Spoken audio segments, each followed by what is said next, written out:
For decades now, we've known about the threat of climate change. But it's only in recent years we've been able to see the effects firsthand.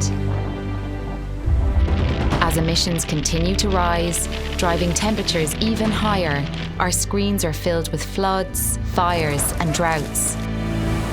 But despite the extreme weather events we're already witnessing, there is still a small window of time to avoid the worst of climate change. And it's for this reason that thousands have descended on Glasgow for the UN's 26th Conference of the Parties, or COP. COP26 is where science meets politics. And for 2 weeks in November, on the banks of the River Clyde, scientists, diplomats and leaders gather in the heavily policed Blue Zone to negotiate nothing less than the future of our planet. We have to reduce emissions urgently and take action to tackle the carbon already in the atmosphere. And they're not alone either. Indigenous groups, youth activists and protesters from all walks of life have also arrived. The stakes couldn't be higher. Can Glasgow succeed where so many other attempts have failed?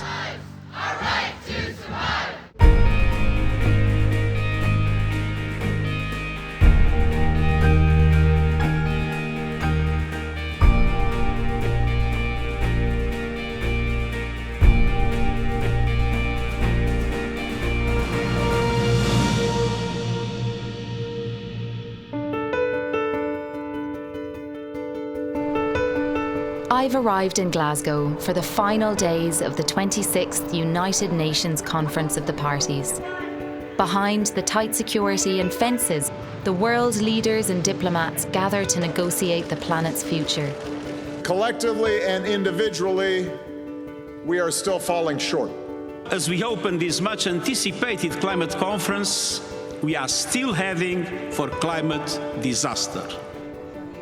While outside the fences, protesters have arrived from around the world to voice their impatience and growing concern over the lack of action to date. Chris, tell me what you're doing here. I'm here to try and get COP to do something to save our planet. And I'm here to speak with scientists and activists to try to understand why, after 25 years of these conferences, the world is still failing to tackle the greatest threat facing humanity. It's more than 30 years since global warming hit the headlines. This followed the alarming testimony to Congress of NASA's lead climate scientist. In my opinion, that the greenhouse effect has been detected and it is changing our climate now. Alarmed at what they were hearing, politicians echoed this warning. It is mankind and his activities which are changing the environment of our planet. We all know that human activities are changing the atmosphere in unexpected and in unprecedented ways. And it seemed that for a brief moment that climate change was being taken seriously. In less than a year, the UN had established the Intergovernmental Panel on Climate Change, leading to the 1992 agreement at the Rio Summit. And for the first time in history, 150 countries agreed to reduce emissions. 30 years of inaction by world leaders and ever-increasing weather extremes and loss of life have led to growing impatience and frustration. CO2 emissions are forecast to jump in 2021 by the second biggest annual rise in history. What do you think it is going to take to change things, to change behaviour? We have to come out en masse to show that this is not okay. And we've had the knowledge for decades and still the inaction continues. In countries from the global south like mine, climate crisis is now showing in every part of our country. I'm calling on all the powers that be to make sure the promises that they've given, they will harness their promise. They will make sure that promise comes to pass. climate scientist Professor Kevin Anderson is a veteran of UN conferences. I caught up with him to ask why he thinks progress has been so slow. Well, nations went back home and they didn't deliver on the commitments that they made in Paris, and they've continued not to deliver on those commitments. And that's pretty much every nation. Every nation says it's the leader, but actually when you look at the global emissions, they just keep rising. So between Paris and now, we've been emitting very approximately 40 billion tonnes of carbon dioxide every year. You know, that's going to remain in the atmosphere for hundreds and hundreds of years. So we've lost that wonderful opportunity of 5 or 6 years now where we've been putting all of that carbon dioxide in the atmosphere. And what's been happening here at COP26? Well, we've really ramped up the rhetoric in the blue zone where all the negotiations are going on. So we've had the draft agreement coming out, but when you look at it, it's incredibly weak. In my view, it hasn't really moved on at all since Paris. So what we've done is we've just kicked the can down the road, and we've couched that in this new term that was not used in Paris of net zero. Which allows us to make all sorts of wonderful claims about going to zero at some date a long way in the future. Always when the policymaker that makes that claim will either be dead or retired. So it's always a long way away. And we have these net zero claims, but they're not about what we're going to do today, tomorrow, out to 2030. The really important time zone, which is now. I mean, we cannot wait because every year we're putting so much carbon dioxide in the atmosphere. And for somebody like me, the numbers, so say the difference between 1.5 and 1.6 or 2.8 and 3 degrees, it seems so small. I know it's huge, but can you tell me what that looks like? What's the difference between 1 degree or 0.1 of a degree? No, it sounds ridiculous, doesn't it? That there's this really small temperatures. If you sat in Ireland or in here in Glasgow, you think, I quite like a couple of degrees of extra warmth. I think it's important to understand that in all modern human times, so going back 10,000 years, we've only ever lived through a very stable climate, at most about 1 degree variation.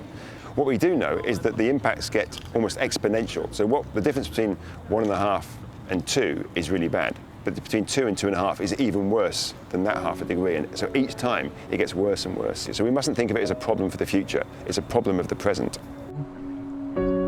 While the numbers Kevin mentioned seem small, the effects are enormous. Science tells us indeed that anything above 1.5 degrees would be a disaster. A recent special IPCC report highlighted the dangers of warming by 2 degrees Celsius. The study found that at 1.5 degrees of additional warming, 75% of coral reefs will be lost. But in a 2-degree world, 99% of coral reefs are gone. And with them, 25% of all the life in our oceans and the main food source for 1 billion people. Sea level rise will inundate low-lying islands and coastal cities, while large parts of the world will start to become uninhabitable, forcing millions of people into migration. Despite the science being settled, it seems the politics of climate change isn't. So after 30 years of governments failing to take meaningful action, are there any reasons to be hopeful? Climate scientist Dr. Zeke Housefather has a different take on the progress being made.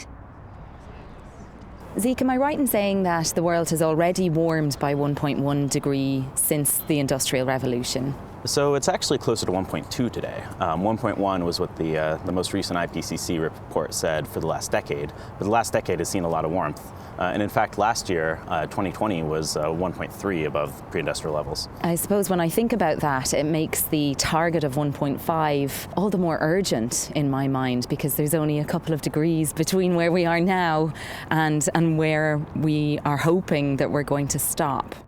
It makes it a much more challenging problem to solve given how close we are today. If we had started taking serious action a decade ago, it would have been much easier to limit warming to 1.5 degrees.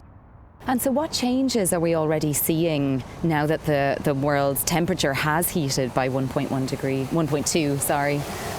So it's important to recognize that when we talk about these global average temperatures, no one lives in the global average. Most of the planet is ocean.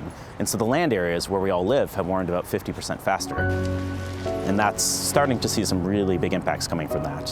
Where I live in California, we've seen catastrophic wildfires that have been strongly fueled by drier soils and drier vegetation due to climate change. My mother-in-law actually had to come live with us for a month last year because most of her town burnt down in Oregon in a sudden catastrophic fire. We have a smoky season now, as we call it, a few weeks of the summer where you can't open the doors or windows because the air quality is worse than Beijing outside. Can I show you a few graphs here? Of course. What we're looking at here is the worst case scenario from a number of years ago. Am I right in that? So that is where the world was on track for about a decade ago, or at least what we thought was plausible.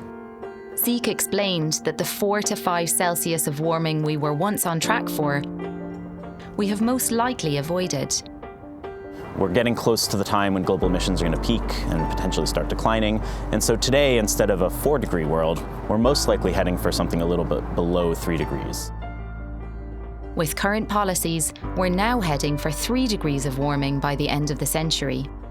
If the National Commitments, or NDCS, agreed were implemented, then temperatures could be held to 2.4 degrees. But if all countries commit to zero emissions by 2050, we could stop warming below the dangerous 2 degrees Celsius. If countries do meet all those commitments, we could end up as low as 1.8 degrees, which would give us a good chance of avoiding 2 degrees by the end of the century.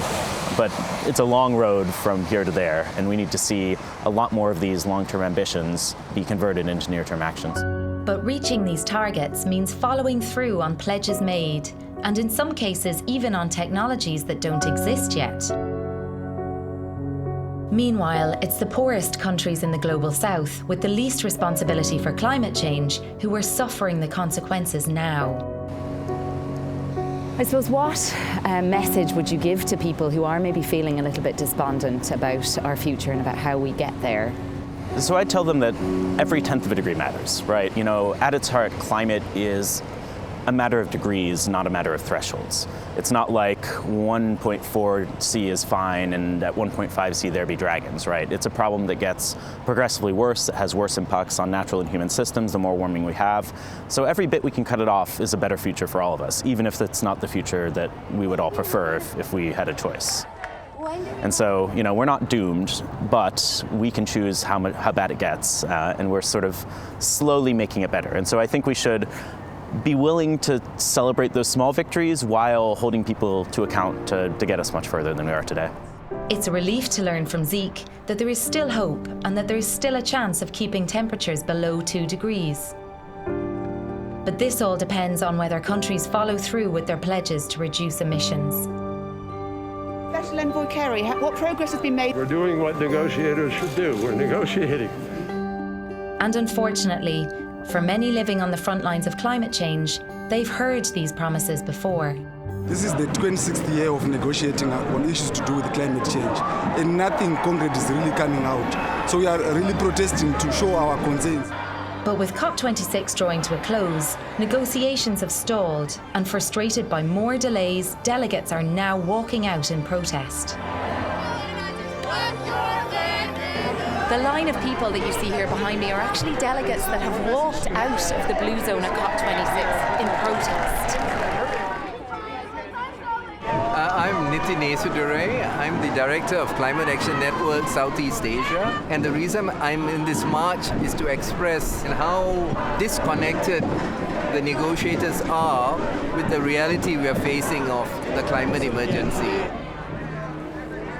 And you're holding this red fabric in your hands.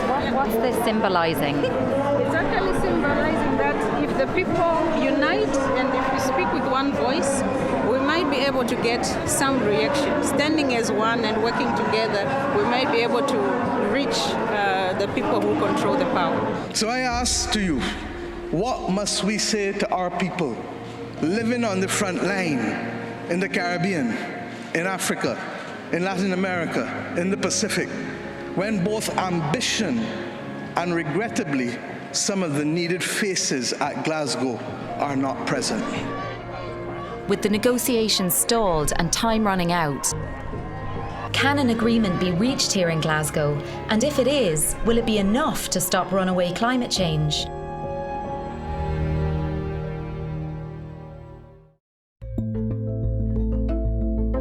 I'm in Glasgow for the last days of negotiations. But talks have stalled here at COP26. Larger countries like the US, India and China are struggling to find agreement, while many smaller, wealthier countries are doing their best to water down commitments. It's the kind of excuses often heard in high-emitting countries. Countries like Ireland. Ireland's a pretty small country, and I've heard an awful lot of people asking, you know, if we're such a tiny country, what difference can we actually make? My rude answer is it's the argument of the mathematically illiterate. You can split anything up into really small parts. So I've heard that. I've heard it for Ireland, I've heard it for the UK, I've heard it for the aviation sector, for the shipping sector. If you break the world into enough small parts, then every part is irrelevant. Now, Ireland's really important because it can demonstrate leadership to other parts of the world. And there are plenty of other places of the world that need leadership because no other country is making really significant changes. And so a country like Ireland is not only it's reducing its emissions, it's demonstrating to other countries, you know, this can be done. And if Ireland can't do it, I mean, you've got a highly educated population, you're very wealthy, you've got, haven't got very high population density, so you've got lots of land to do things. You've got everything there to be able to deliver on the changes, other than imagination and courage amongst your policymakers. With Ireland's emissions equal to that emitted by 400 million of the world's poorest people, we have some way to go before becoming climate leaders. If working apart, we are force powerful enough to destabilize our planet, surely working together, we are powerful enough to save it.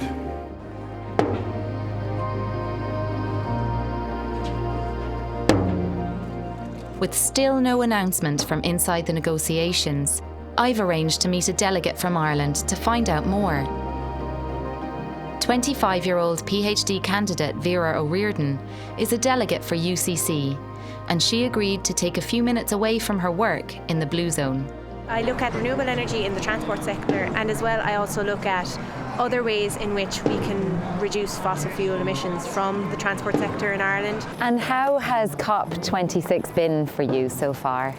It's been quite the mix. Despite all of this excitement around net zero by 2050, the thing that matters, what has happening between 2020 and 2050, isn't made very clear. I can see what you mean about like the concept of net zero for somebody like me makes me go, oh, okay, well they're aiming for net zero, so it's in hand, everything is going to be okay. What do you make of that?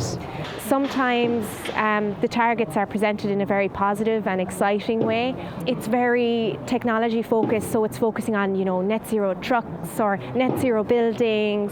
But how quickly can we adapt and take up these new technologies? For example, with the zero emission vehicle targets that were set yesterday for Transport Day, only 30% of vehicle manufacturers had committed to only producing zero emission vehicles by 2030. And what about the other 70%? So it sounds like the headlines are positive, agreements are being made, the decisions are being made, but actually when you drill down into the nitty-gritty, we're not there yet. Is there any reason to be positive about COP26? To get the sort of results that we need to keep, you know, 1.5 alive, the whole reason that we're here, there definitely needs to be a ratcheting up of the start that we've made. Where is the action happening? Is it in here or out here? There is a great deal of action happening inside the Blue Zone, in fairness. There is a lot of talks, there's a lot of discussions and sharing ideas and collaborations amongst NGOs, academics, and as well as policymakers themselves. But there is a great deal of action happening out here, particularly with the strikes on the Fridays. And I normally wouldn't be involved that much in the activism side, but at this point, as we come up to the end of the negotiations, it feels like a really constructive and positive thing to do. It has helped shape some of the discussions ongoing inside, because it's really shown that there is a great strength of feeling amongst the general public through the work of the NGOs and through the protests as well, to say, hey, this is what we really want, we're ready to march for this, we're going to vote for people who will support these policies and support the science. So that passion and drive that we see on the streets behind us is a real driver for change that's happening in here. The reality is all of these countries will have to bring home these promises that they've made and implement them. So then it's actually going to be the young people now that are going to see whether or not we've achieved those targets, whether or not we've stayed within 1.5.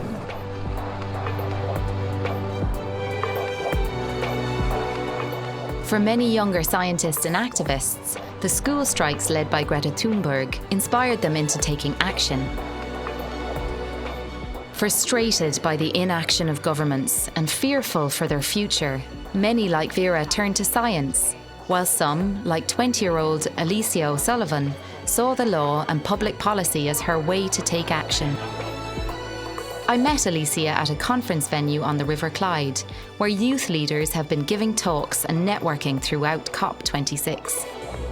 How did you first get into climate activism? I grew up in rural West Cork with just an appreciation for where I was from, you know, the ocean and the land. When I started to learn about the climate crisis and what was actually happening to our planet, to nature, to people, it angered me, it frustrated me. It's like once you know, it's very difficult to not then want to do something about it. I think if everyone went away and educated themselves about what was really happening in the world, I think we'd have a lot more people who would care.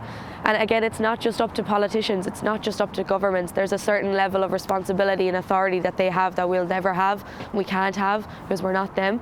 But as civil society, as NGOs, as groups, we have to take responsibility and we have to push from the bottom up as well. It doesn't just, you know, politicians aren't going to wake up one morning and start caring about these things. We have to make them care. And do you think there's a place for conferences like COP in the future? And I suppose here and now, is it helping? It's a double-edged sword, right? But I think we do need platforms like COP. I'm not, you know, it's the good, the bad and the ugly all in one, which is why it's so exhausting, which is why people are frustrated, which is why people are calling it a failure. There's been some really good announcements, some really positive things, but what we see of COP is not all that happens at COP. Because I think in a country like Ireland, we tend to think, oh well, you know, we're not affected by climate change, or the climate crisis hasn't come here yet. But of course, there's communities around the world as well as in Ireland that are already suffering and already experiencing that hardship. And so it strikes me that it's really helpful to have those voices at something like COP, because it gives them a voice that maybe we wouldn't hear otherwise, unfortunately. This has been the most exclusive COP yet. And every COP there's always issues of inequality, but this year with COVID-19 and vaccine inequalities and so many more issues like accessibility, we have to make more of an effort when it comes to issues like climate justice, making sure that the voices who are facing the inequality are talking and in the room when we're negotiating on their behalf, negotiating their futures essentially. And that's been something that's been really obvious to not just me, but a lot of the young people here. And it's good that we're talking about it, but talking isn't enough. It's what will happen after COP in the next year, in the next 10 years are so crucial as to how we're going to define our future. Perhaps COP's greatest achievement is not just bringing countries together, but inspiring a whole generation into action. With their very futures at stake, millions of young people worldwide have taken to the streets. United around a common goal, they understand the science and the policies needed to keep the climate stable. The Climate Action Army, led by young people, is unstoppable. And I assure you, they are not going away, and I stand with them. COP26 didn't deliver the scale of transformation many had hoped for, but there have been positive developments, and most importantly, in people. So to all the young people out there, I want you to stay angry. Keep pushing harder and harder for more and more, because that's what's required to meet this challenge. But at the speed at which the climate itself is changing, the only question now is if the change we need will happen fast enough.